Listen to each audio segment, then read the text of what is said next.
ena wo Yohonu no fa kwase agya Abronye no nkɔ ne baabi fa kwase agya Abronye no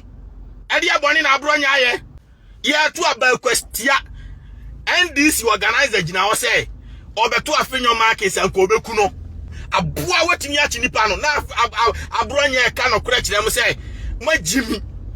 obi NDC ni trati obi amonkoche na nipa na ono no ka kire Yohonu say Yohonu na jimi no onu mom ni ye kwa akoche no na de kwase mpanyin no ono trati obi no ono na mofiri magimi on de ne kwase ade no Yohonu ni chance wati jo mama udi chance jo mama e kwase aboa ba kwase sa de ebu oman enti de oman te Twene Jonas ni ko kwa pai o se onte ase chia IGP akwache Abronye DC no twene se onte ase bone be na Abronye aye bone be pa na Abronye aye enti no Ghana police etima akwache no na azoka na o threat afenyo market no kazo beku no anya kwa by election e wo afutu constituency no Ghana police entimi nkwache chama azoka entum twene se onte in fact wo beke kanadwa kire Mahama pa na IGP de watetena fansam no ayi Penyah block media mess was any demo obe like video no other mo subscribe button na be click notification icon please abi na be chere wa adwen de ama me e wo comment section best ras obaso no share no for so enya bi ahwe eti anra ana bro video ka chere say Abronye DC police for akwache no I say IGP CID ana Iyoko because last week no ana me tell him from say Iyoko ask Abronye DC with an invitation letter say omra omaso ye or say any say enra no the cover say Abronye DC please for akwache ambro video we ya na say or please for handcuff egu ne senya de omode no ekofro ka akọ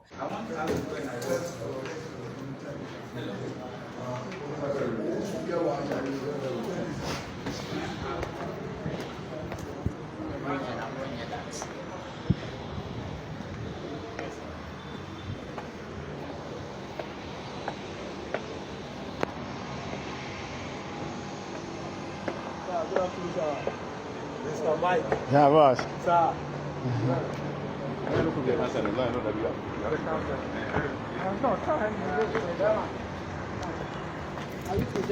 Before then Sunday no omudika ko ready Moses Abo ni fie because no claim say bia eho ana Abronye akọdwane akọtete okope asylum ewo ho eti omudika ko ready Moses Abo efie a oye national youth organizer for the MPP party.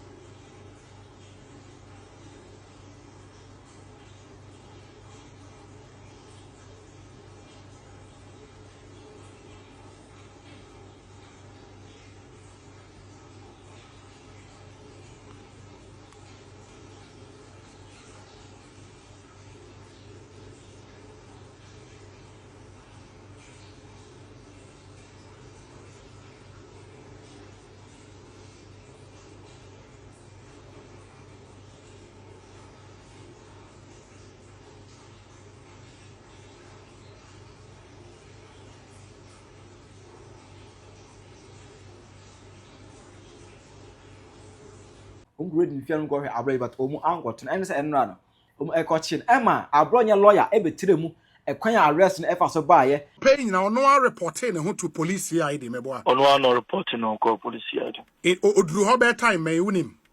time them in but maybe about around 10 going around 10 yeah and 11 he's been at the CID until now yeah CID until 1 month omo move on omo ne call NIB that's right na ukọ ho na one ne lawyers ne wo ho na lawyers no wo top one mo ne lawyers ne wo ho nti be ba down say be bi ato nti me ba na me hu se o ma drop a omo ne eto ka ma omo de ne ko nti me wa na some of the bloggers media fono china na ye din komana me hu se sa ka na sa ba bio what men na omo ne ko e no omo ba back and omo fro top one any idea why police for Eton Safreno? Last week, kama embano 2 na ye court na ye ko mamo court bela omo share ya ye court omo ye gelso no ana menya hint bi say yes we did the IGP attempt nti omo kanon am say osa ase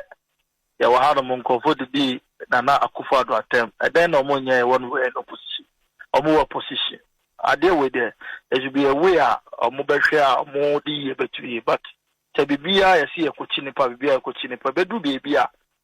nipa da send don't me control mu be na bibia si na afi obia de mra na ede atom self any kwadu as omo di abon o chem say was yes we di IGP attempt efa video e ba ya after akwati by election Obekai Abra Azuka Chamazuka threatened say enkobeto afnyama ken ewo hodoma anka there will be a by election ewo futu constituency no meaning say enkobe kon afnyama ken no. We understand that afnyama ken was here Because of him where we come here. You came here because of afnyama ken. Now we don't do by election in hometown. Why Eno ana Abronye bufere na Abronye be kan adwen kire IGP say adentina that Chamazuka kan asem no cha afnyama ken no Azuka nam ho free aye nche no. There was another video na Chamazuka ekran okay can adwen kire Ghana police and IGP abraba mframa mu say IGP kura ehia Azuka no. You don't have sense. I didn't know. You said it. Police. And I'm asking IGP. Somebody as a member of parliament, minority leader, you know the law, then he slapped a security officer on duty. They didn't invite him. Civilians slap each other and were inviting them. It's nonsense. Azuka the IGP attorney there and also bufu and a man brother very can IGP say IGP they say oh yes selective justice senka mema bronya na mekwa ka say NDC MPB senka mekwato na nka ne kwanto mbekwa by election ahwefo ne atiefo kom ai tete ye onu kwase ampanyini no ko betimi ana wontimi ge bisao mo atiefo na mo ngeji se me ana mekoka se NDC MPB senka mekwato no ba bi ogina na ka ne kwanse Swansea ye bekwa by election nka tete ye onu kwase ampanyini no ko betimi ana wontimi mumisa no enne NDC second vice chairman Odwan no etimi kase senko kwakoto afenyo makina nka ye be ye by election wo afitu constituency still ogusu ne namakotia ho NDC communication officer akotia onu abie na no akase se ampasa nkom kwato afenyo makina nkom be ye by election e wo fitu constituency tese kombe kunu besine e beti samre ya asem ni siye no Ghana Police Service and issue any statement minority leader of parliament na NDC for say senke kwato na nka another by election e beba so wo akwatia Ghana Police and Kasai Kurasini IGP in Kasai were you because a good sound back at afenyo marking say as a sub ye betu na ka buy lesson ebe koso wo where IGP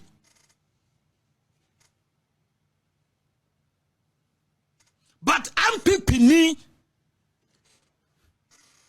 ebiena no for insult kaka onka se obekum obi no muti no ko detain no 2 weeks Tim Kokotumo but NDC second vice chairman eso obekum minority leader ama by election abayrai aba efutu ho but see up to now the Ghana Police Service entimin kasaye ogusu ne namakwatia honom wafano wadi ti ewunumo ana Twene Jonas ebu of nuko kwapa so wonte ase ese eniema asma Chamazuka e threat or tries be ku certain MP no want ma nya na hwe but Abronye beke kan no kura kire mo ke kan kire mo de kwakwachin dia it doesn't make any sense and I Yohonu no fa kwase agya Abronye no nkwa ne baabi fa kwase agya Abronye no e dia boni na Abronye aye What be MPP?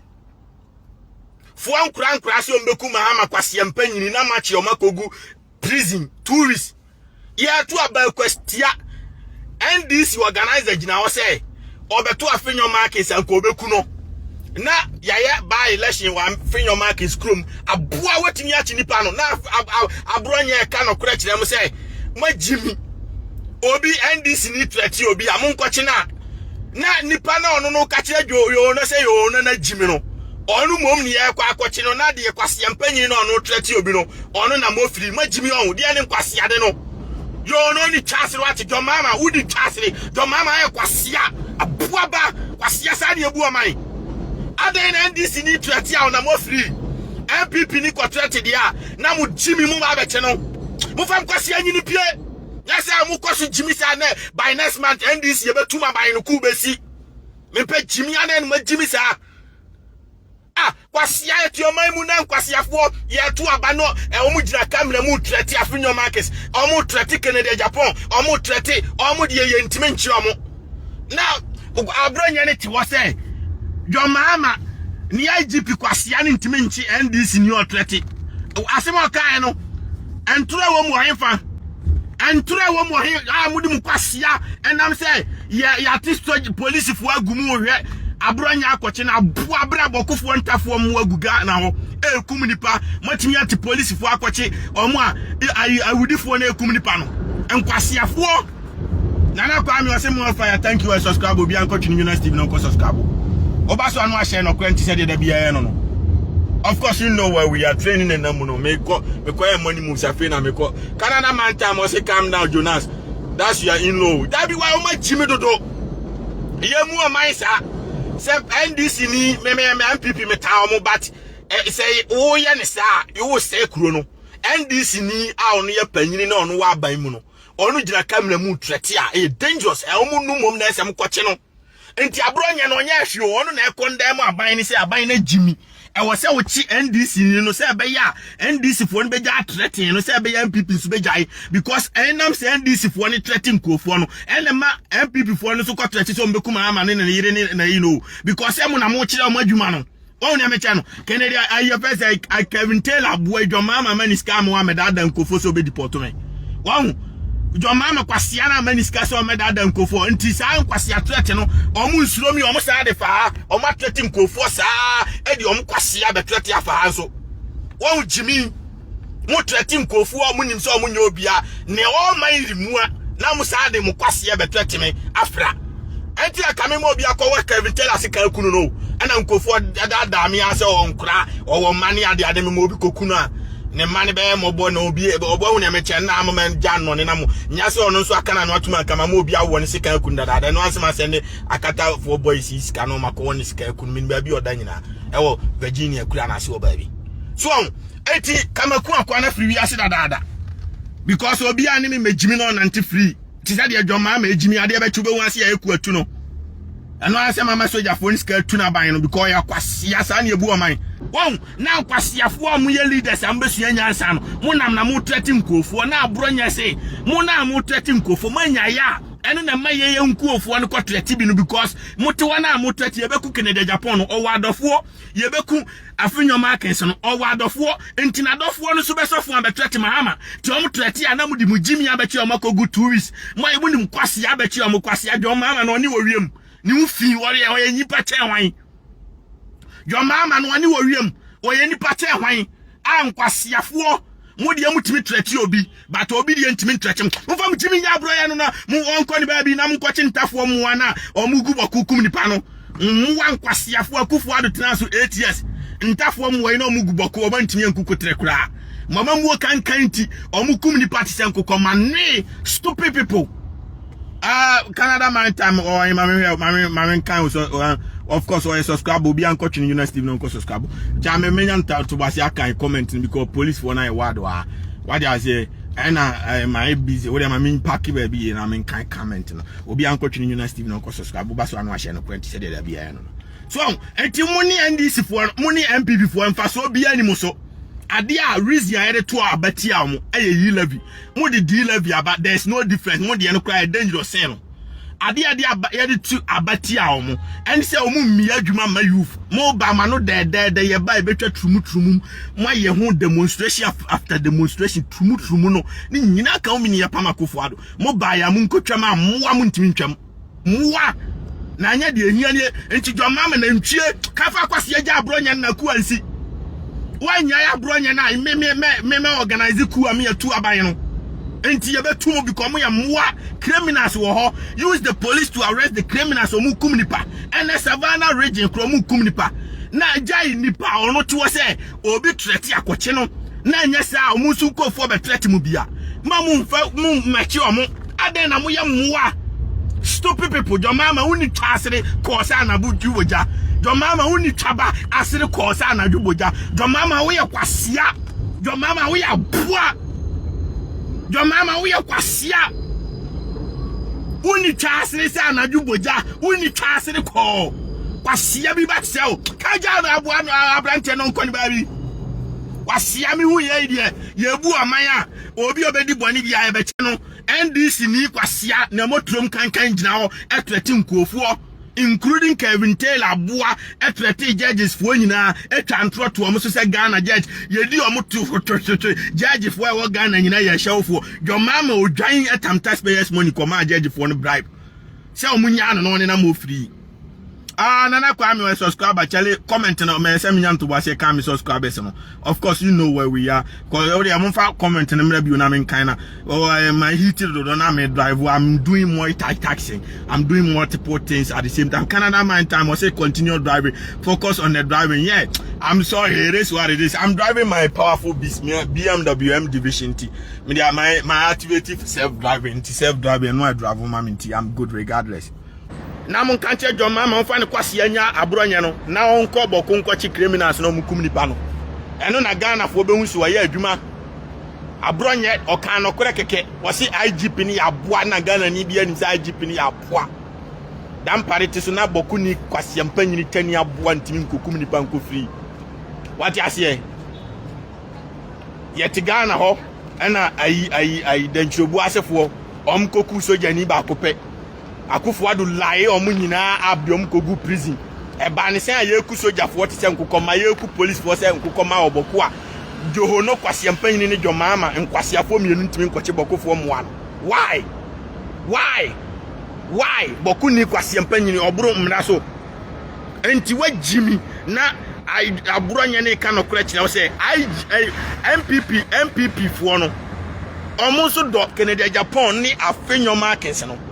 enti se NDC organizer mu a ogina ho se meku afenyoma akens na Yohonu antimi ankoche na MPP ni adwen ben se normal no so ba betrete Mahama na afemu de mu jimi akwakoche MPP fo no because o ma trete Mahama kwasea no onya nkopon enti se NPP ni betrete a monche no tise de mo che MPP ni a ono so trete no pepepe sa na tie emra wo kroma a se twiti obi ayiko enye se NDC ni aboa etimi ye de opɛ enu nti na NDC ni Nkwaseafuo nyini de ne pekɔ hospital so okobo nurse fo a mikotua $10,000 se nko bi won sika nkuna enkofo be pa ma chewo se oh boy no kra no nurse fo ni so amo omo nya sank maku rafo no dada rafo no mama matwia ne ho kase obi won sika nkuno kamaku na firi wiase because oni wiase a afi hwan na ekɔ hospital akwakobo nurse fo unim se wa ban kankan ni ntua nurse fo ne ka odiska na mane bana ni tise twɔ boss ni so mfanye boxing unim ni nyina o odiska na han private jet de abrewa ne ho fia wawu awie e de na tana private jet mi so nkosa ne ho yade unim ni nyina enti wa ban ne kwasea no enti omuka ti omu ye good Samaritan job enti ye dan na ukọ se me invade patient privacy akọ record say because my ba enuru me so ntiness ya mehwe me abra wote wono kwasea unim se nipa ne entua ne ka no ana de na koma mu ya good Samaritan job and a hospital ukọ a nipa life is on the front line enti anya gidigidi adwuma wakoduru no asiye do tenase na omo ayedi ka atwe omo moja ene omo blood aye test apɛ ho medication ye wie omo ansa na yabawo so abebisa wo folder ni ahwɛ o medical record ya le dada wadika afam ni ahwɛ o previous medication awafa ni agina so I check afiri o medication ni ahwɛ o moja ahwɛ ojonso ni a prescribe ya de akọ machine mu teste ni a prescribe home medication the amount enye gidigidi se ma banti chinchini amunya me na mo nkọhẹ me Nkwaseampanyin because man ban na banti me ye I over privilege bejimi ti ya me chwa ni yo because we ye ni gidigidi a obi ya twe ma afia moja ni ya twe akwasi moja mo ko pre ho a obo se moja no betima mixe na afi no ye de yale a esenke ye de ehun aduro ma afia na ye de akọ ya o manu ni akoku no kwa because kwasia bi aba be cause distraction ho so anti nipa life is on front line ye nkojimi ho anti me kan okura kire mo say mutie me ye mo fam kwasia nya ayi no Abronye no nkọ ni ba bi nya say amemi ya yeku atu ma ama aban no memi ya weku atu no an catch us every 1 minute bi akwande da wiem se untimi nche kronfo na obi ono kan okura kire na abeche ne dia you don't deserve to be a president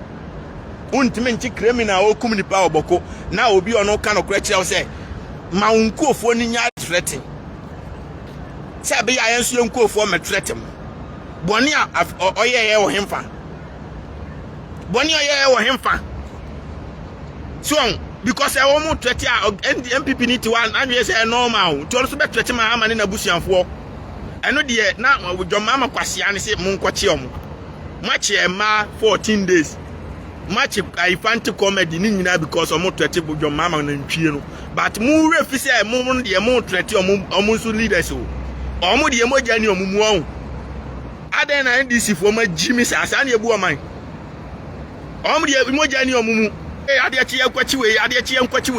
the same job intimono. What is the difference between money and MPP for?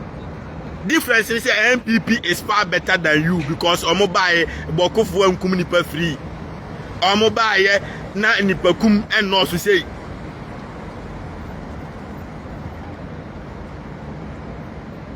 so intima Jimmy Mama uni transfer double track we yire lodina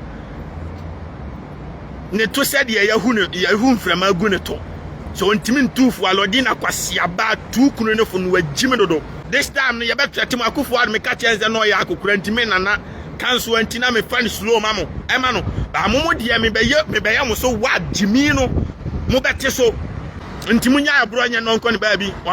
wanka so beku obia wo se IGP ajimi wo selfish ni nkofo threat a ontimi nchi omo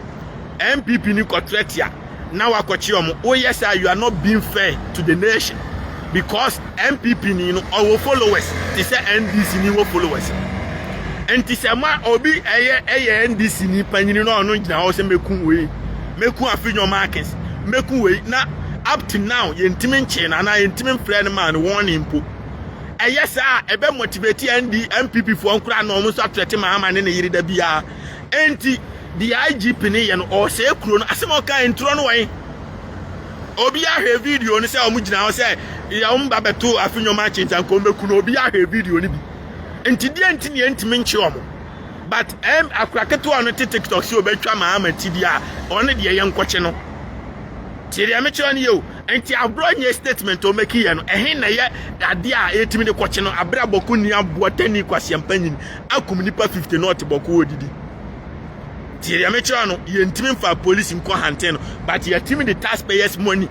any Ghana task force hante Abronye akwa no what kind of sickness is this? Obviously Blasters are the oh shout out to Ghana Blasters kudos mo ya de mo nyere mo na mo fire mra work up you guys are doing marvelous work mo ye Nkwaseade amewa be fire mo ntima mo tiri mo nyam de mo nyere mo mo ni wadi ase mo ba US amomla mehwem na me mo ntwa picture na mo fantom phone so fanyoma num na mo benya pieto awro anti kodo so ba be hwem me no be twa picture pate bra me no be pate kura o ba America bra me doctor bi pe wasem pa ono kura still rape case in that so nyina o se o mo boa o mo gu anim ase kwa o pe wasem oba obitima wai kakra ma medical doctor is kanipa metimi no akọ no office no apeka kakra bo asho. And you guys should come and see the Almighty. Obani a chilling ade. Mesa mama bro for man mama di omu free. Me mama feel it. I say I'm going to make sure you guys are high regardless. Anyway, with that being said, let's get into it. And warm up is the most powerful tool on planet Earth, and Twene Jonas is the best. Nothing but the truth over here, and nobody is better at this than me, whether you like it or not. I am the best, and it is the fact and the reality. Obviously, Nigerians man go. Just your mama Nkwaseafuo only portal alata for no catch the Ghana for say ono the Osha obi de continent Nigeria, and as long as I go to Nigeria, then the only portal we Jimmy Chen Ojan. Bibi ni the abu akra ho mfaso che no eh ma me kan no kranche o Trump ne yiri ya foreigner ne yiri abusuamfo nyina o deport am tie ya meche no ne yiri ya foreigner o ko ne yiri ni krom o deport ne yiri abusuamfo nyina tie ya meche no ye on enti o ma jimi asi Nigeria sata o ko landing UK America Canada ba bia o ma bande Nigeria for. And the only way Nigeria ni betu kwa say oba no abeji Ghana passport no de ko because your mama Jimmy and Nigeria for anu am share omunyi passport nchira me Ghana onka twi a ontitwi he na ofiri a ba ko penalty me bo akra din omo maka nyina ma Ghana da omo ye denya passport because omo se omo ko tieska wey and to the Ghana passport ni ko bokro no na Ghana ni asei na omo de akoka Nigeria for no kwa because ye mpanifo ne mwa America before say we need passport no. Na bra wa bre any Europe. Masa, enye joke. It's not a bibinin kwa na ya bua on value ni kro. Vakuchi Gaddafi was fire them. I'm still firing them. Nobody's better at this than me. Twene Jonas is the best, and it is the fact and the reality. And ti Abronye no buy ochina no munya na. Me plan Mahama coup date ye betu na ban no masa. Say utimi waste police e de kwachi obi ono no enye criminal. O kanya nsan to adwim. So we Jimmy Kwachi nipa or threat obi. Na se untimi nchi criminal oboku kum nipa. Untimi nchi alatafu a mu kum nipa Igbo king abusiamfo a. You have to go home. Ye be yeku atu because anya ne sa mu be Jimmy sa. Entima anya Abronye na ku besi me ka kira IGP na ntwie no. Eku si na afa hu wa free. Because ye ba be chemu na ye be coup date ni be to social media no so na musifa ne say ya agro. Na se mudi Jimmy na se mu ko na sojafuo ne bikumu a emokum free enti se mu anya na ku besi mu ja na obi ane mu ne asem because Jimmy sem say obi say mu nipa atrete mu nkoche no musime ya de ono no criticize ya ban ne ye koche no ba de ono ye criminal na otrete ne de ya ja ne free mu abobodam muti jo mama uti abofo uni twasere jo mama uni twasere wano a etinsuo ate kwasea Jimmy sa na ebu oman Ever coach, you see you are always the best. Thank you. I really appreciate you. Obian coach Twene Jonas TV non subscribe. Say ya what the comment about me hunma body. Your mom we Jimmy too much. Oyire Lodina ne toka pu se mapuka. Lodina Jimmy for tia ukuro no. Nya sa obeda ne kurani o ana obese mi kunuma o. Obese mi kunuma na afa na japade ana. Ani e me ya ma wate. Se untimi tia kwase mpanyi your mama na me kuna ma wafa na japade Munkanya so koto funa kanonya real na mekuno oni Yohonu so ma Jimmy a asia kronfo ekum nipa sojafo ni police amri ombebo time e wo ka akwam na omo achi criminals na omo inu mo save no mo si yemfa no nkwachi obi ono tewa Abronye we kura no ye kwachi no eno ase wafu se mo pe na mo ntum nsanfre no no abeso yaba because ono oni boni bia ono atem na odi mo se ma Jimmy de mo ye no ebema nimkofo na betrete mu nso bi ama eno nso afi no masan akwachi o munyansan nim de o kana no kwasem because enipa mienu na abo edi boni agina ho yemienu enipa mienu akowi abode we si o we free mi krom nti onko free na we free mi krom nti onko da prison we ya aboa. The law supposed to treat everybody equal and to mienu na akowi abode we free mi krom kra still e so ni omunyina akọ face charges na se wanye ne saa o se kuro no asema Abronye ka no mistake bia ni ba bia IGP ni odwan obviously to give it to Kevin Taylor your mama didn't true mo o se na no for abobo edura anwumire a oye oba o share week na wa she wabo brazier o dia se no atwi makeups no ato na no lipstick no abe control ni mu na your mama I dey luba fan kote no dia won trum suru and ntina mu ntimi ntwa trum no and your mama di Kevin Taylor trum o mu mienu nyina Kevin Taylor ni trum no madi ama ne no fo abobo no and edura na adwa Kevin Taylor your ba unsu agimi okom man tokwa we kwase ya che nipa bia